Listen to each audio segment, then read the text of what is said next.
How's it going, people? Welcome back to the channel and welcome to 2022. I hope a lot of you guys have already gotten over those hangovers. If you haven't, you're gonna need plenty of this stuff. Well, let's go ahead and get started. I asked all of you, what do you want the next video to be on? And you guys wanted to hear about the job that I have. I'm gonna talk to you about my federal job. However, before we get started, if you get value from this video, give me a thumbs up and hit subscribe. There's 3 ground rules I want to put down from the beginning, and I'm doing that because I have a highly controversial job. Things I won't entertain at all. I won't talk to you about politics.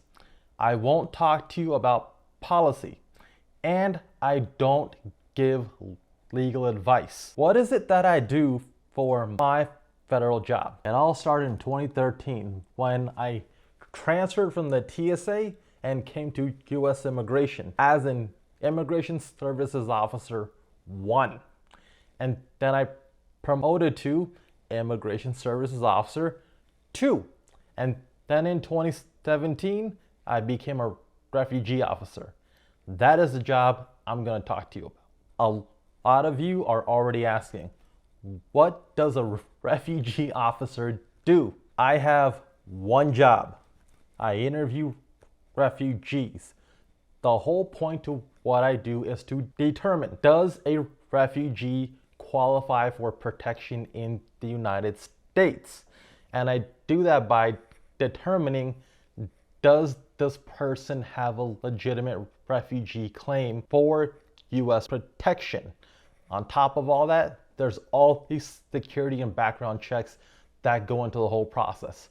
I hear all kinds of stories, things I didn't ever think would actually happen in real life, or things that I thought only happen on TV. I hear all kinds of stories about how people have been persecuted because of whatever reason by whatever group of people. And a lot of the things I hear, it sticks with you. A lot of us suffer from secondhand trauma. So you tell me your story of whatever happened to you, then when I go home, a lot of that stuff, it sticks with you because you think about the people that you're interviewing and what they've experienced. What exactly happens during an interview? Sometimes I'll interview just one person, or sometimes I'll interview a lot of people. I interview individuals and families. The biggest family I've ever interviewed, I think, was 15, 16 people. And that was on my first assignment in Rwanda. For those of you who don't have any idea where Rwanda is, it's in Africa. And there was a movie about it. What kind of information do I talk about in interviews? I talk about what happened to you, how it happened, when it happened. I get all the nitty-gritty details. And then I combine that with all the evidence that I get. Some people have actual newspaper articles of things that have happened to them because it was that high profile. Or I get articles from the UN, or I have local reports, or people have pictures of the injuries that they've suffered. I take all your evidence and I combine it with the interview, and then I have to try to figure out, is what this person's saying possible? Did this person truly experience what I'm being told? That is the hardest part of the job. Let's take a quick pause. If you're getting value from this video or you're enjoying it, and if it's your first time on the channel, give me a thumbs up and hit subscribe. It's free. It doesn't cost you a thing. It's simple. Just push the button. Just push. Just push. What exactly is a refugee? These are people that have been persecuted or will be persecuted at some point based on something about them that the person who wants to hurt them doesn't like? Hang on. The explanation I gave you is really broad. However, that goes into legal advice. There's certain things about my job and what I do and the type of information I get I can't talk about because it could come off as legal advice.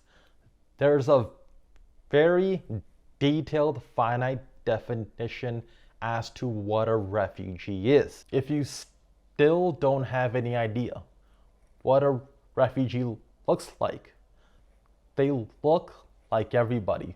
They look like you. They look like Fossil. Here's a fun fact that a lot of you didn't know.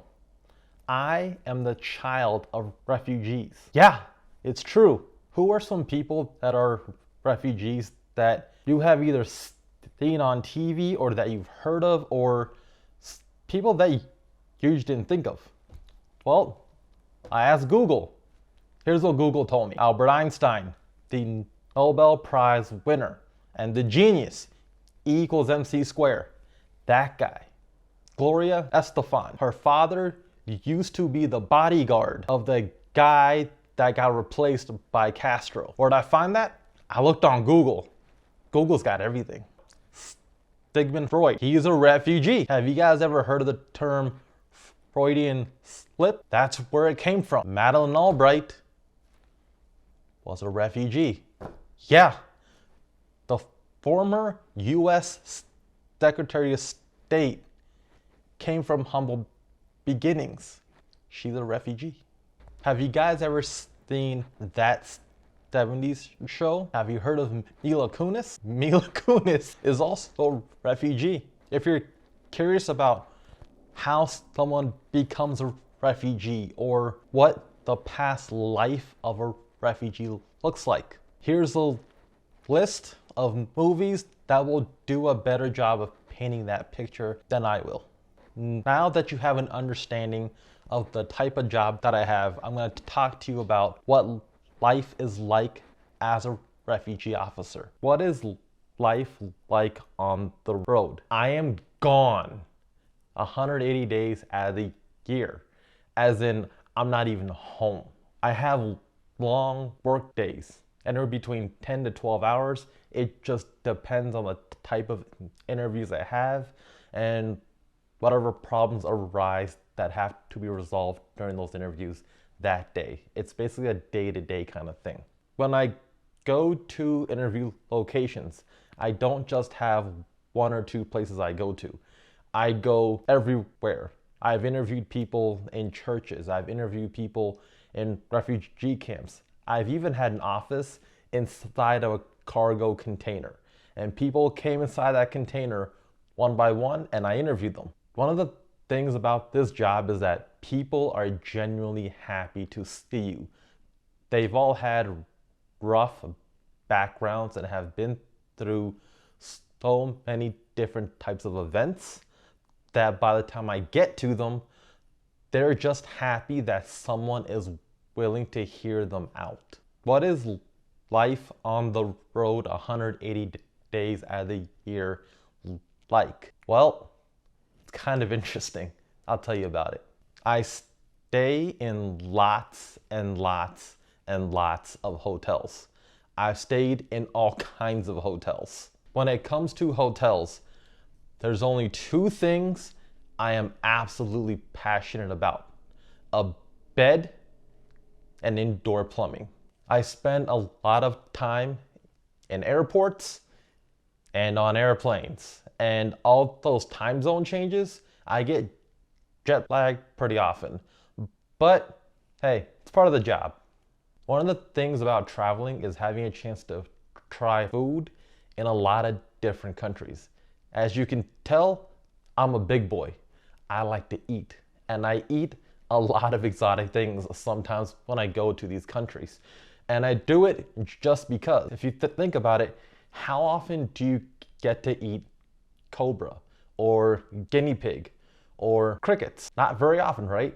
So when I get the chance, YOLO. There are a lot of things I absolutely enjoy about this job. One of those things is giving kids candy. Every single time I go to a different country, I bring lots and lots of candy. At the end of that day, I will go out, find all the kids, and I just pass out candy to them. I always wanted a job where I actually get to help people and do something good in their lives. With this job, I actually get that chance. The thing about immigration that a lot of people don't see is that a lot of good does happen. You just don't hear about it sometimes. One of the byproducts of this job is travel. I do a lot of traveling, and with travel comes a lot of experiences.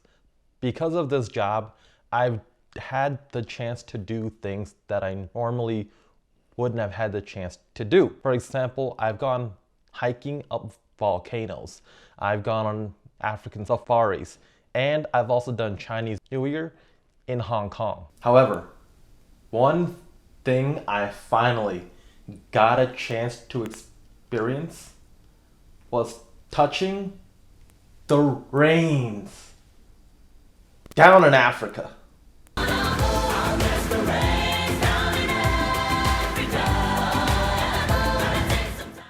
All right, people, that's all I've got. I have other videos coming out. Until then, peace out.